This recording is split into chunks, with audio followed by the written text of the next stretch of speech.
Good afternoon. I should just clarify that the views I'm about to express are not those of the government. But today is about learning, and I'd just like to give you number one lesson, which is that if you're ever organising an event like this and you have 7 wonderful speakers and you, is not a good idea to go last. So there we go. But thank you to all of the speakers from the bottom of my heart. It's an enormous amount of preparation that they've put into it, and it's been a wonderful day so far. And I feel like I should just not talk and we should go straight to the panel discussion, because I know after Andrew's contribution it's going to be fascinating.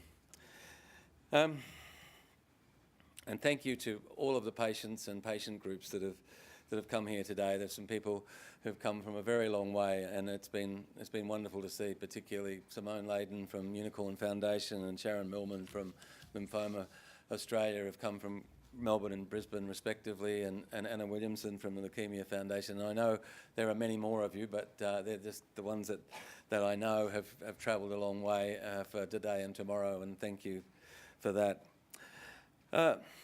Whenever I walk into this building, I just feel really amazingly proud of what we as Australians have built and what we've achieved. Not only is it an amazing building built by us as a community, but it's shared by everyone in the community.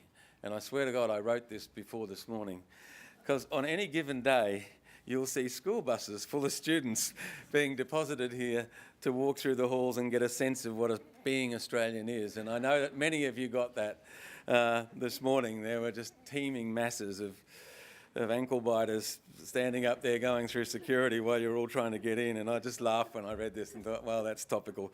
I also remembered being here last year when there was a group called Grandmothers Against Detentions of Refugee Children here. And I thought it was just brilliant. These wonderful ladies, they came, I think, largely from Melbourne, came to this place to have a voice, to make their point, and get a hearing from our leaders, and maybe make a difference. And it's what being part of the Australian community is all about. The downside of that visit was that if you went to Queen's Cafe, there was no chance you were going to get scones and jam and cream that day, but that's okay. But belonging to the community and being part of something bigger than just you, and when you need it, being supported by the community, particularly the Australian, or namely the Australian community, is what this place says to me. I had the same feeling as I get here when I walk through the Sydney Children's Hospital recently and the Royal Children's Hospital in Melbourne. You go through them and you think, my God, these are all places where there's a lot of suffering and a lot of pain, but we built them as a community. We shared the load and we built it so that we could support people who were in need. And these places operate in such an efficient, amazing way. People like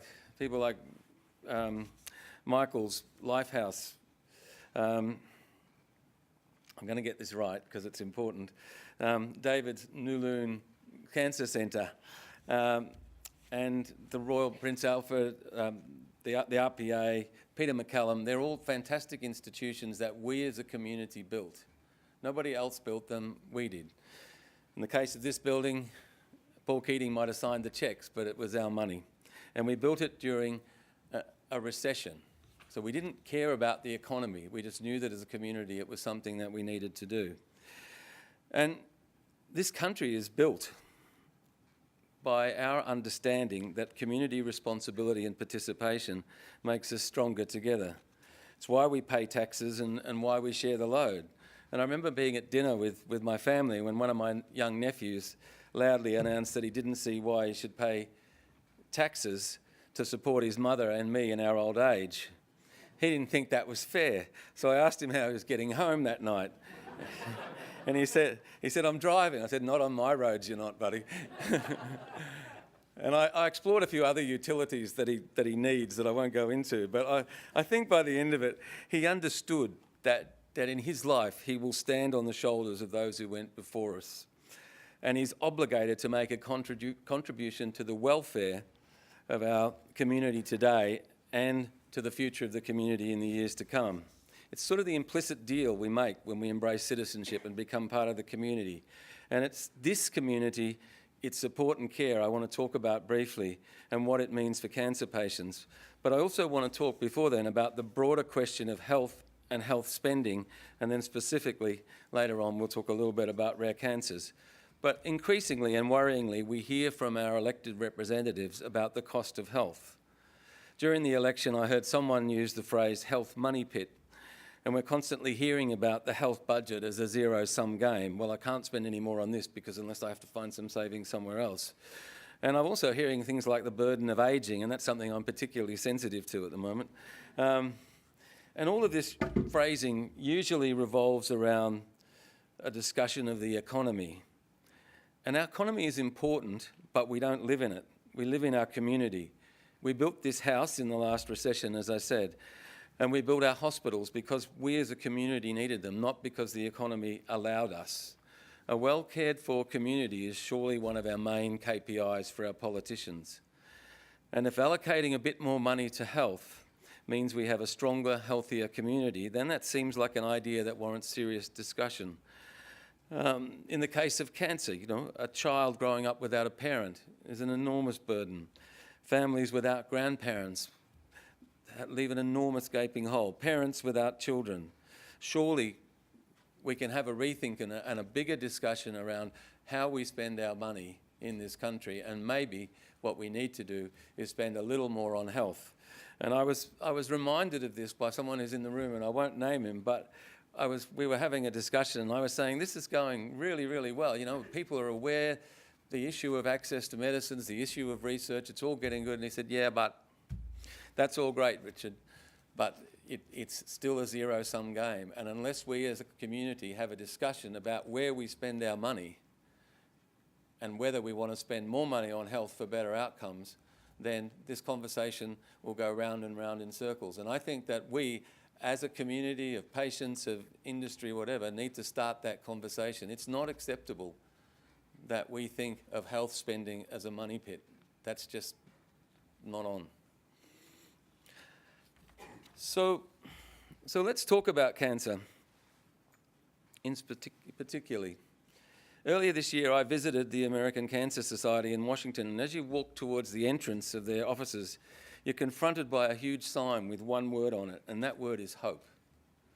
And when times get tough, as they inevitably do with cancer, we need to be able to rely on that wonderful Australian community that built this place, that builds the hospitals, that trains our doctors, provides our medicines, to support us and give us hope. Just give us a chance. In fact, today, in essence, is all about hope.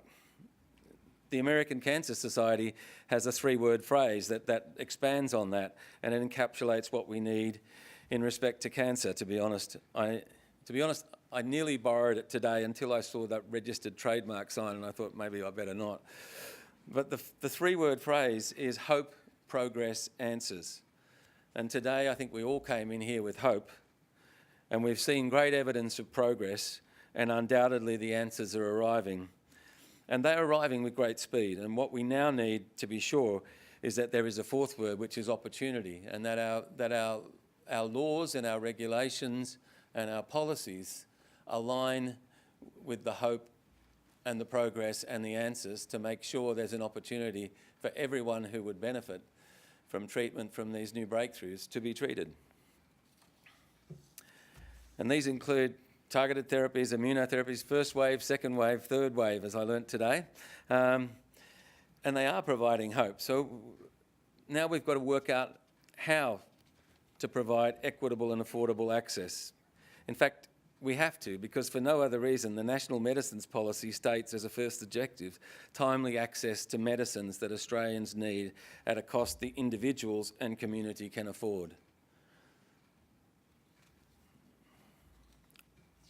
When the Labor government introduced the National Health Amendment Act in 1987, Neil Blewett, the Health Minister, said at the time in Hansard, the government has no objection to paying high prices for new drugs that offer significant therapeutic advances over existing drugs or other forms of treatment, but it does not believe the taxpayer should foot the bill for very expensive drugs that offer only minimal advantages over much cheaper alternatives.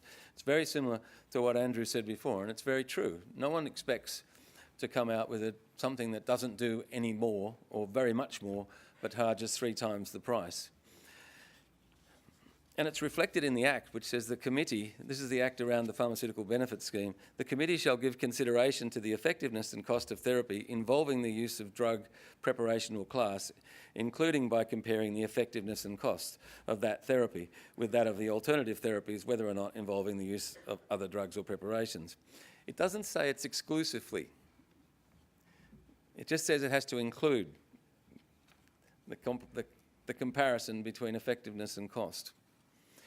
And I think within that intent, within that wording, the intent and the intent of it, our problem's quite simple. How do we responsibly select and provide medicines to rare cancer patients where their very rarity prevents the collection of evidence to the standard and quality normally required by the PBS? And it's what I'm about to go to. I'm not sure whether there's a lot of similarity between the hypothesising that Andrew was doing and some of the things I'm going to talk about now, and I want to promise you I didn't steal his speech. In the past, we didn't really have to address this problem because there weren't that many treatments available for rare cancer patients. But now, through these new therapies, there really are options and there really is hope, and we have to change the system to recognise these. In short, we kind of need affirmative action. I was doing a radio interview today and I said, think of rare cancer patients as a minority group. You don't solve a problem for a minority unless you come up with a plan of affirmative action. Something that says, okay, we recognise these people are disadvantaged by the way our society generally works and we're going to take a specific step to make it better for them. And that's what I'm advocating for today. A very simple, straightforward, affirmative action that says if we stay inside the PBS system as it currently is, these people will be disadvantaged, so let's make some changes. And it seems to me that when you look back at Hansard and you look at the Act, that it was drafted in a way that may allow, and I'm not a lawyer, it may allow some flexibility for us to be creative. But it's also clear that what the government of the day was trying to do at the time was make sure they didn't get ripped off. It wasn't trying to make it incredibly difficult. It was just trying to say, hey, we're not going to get screwed. And I think that's quite reasonable, and I can imagine a good union Labor man saying that. So how do we make it work for rare cancer? Can we look at bundled submissions where rare cancer indications are bundled with more common ones? Surely if the government's offered the same price for rare indications that it agrees to pay for common ones, then that's a reasonable protection of enough regarding cost. If you walked into a pub and said, well, we've got this drug for melanoma and it costs $10 and we're going to use it on mesothelioma and it's going to cost $10, there wouldn't be many people in the shop, in the pub, who would say, that's crazy. They'd all think that's reasonable protection. Industry's got a role to play in some of this. Can industry offer pay for performance, as Andrew suggested, and I believe they do that in Italy. In this circumstance, the drug meets agreed criteria for a patient and it works, then payment's due. If not, no payment. You can't get more cost effective than that. It's real world monitoring and it doesn't rely on a whole bunch of clinical trials that are difficult to do with small patient populations and not necessarily commercially viable.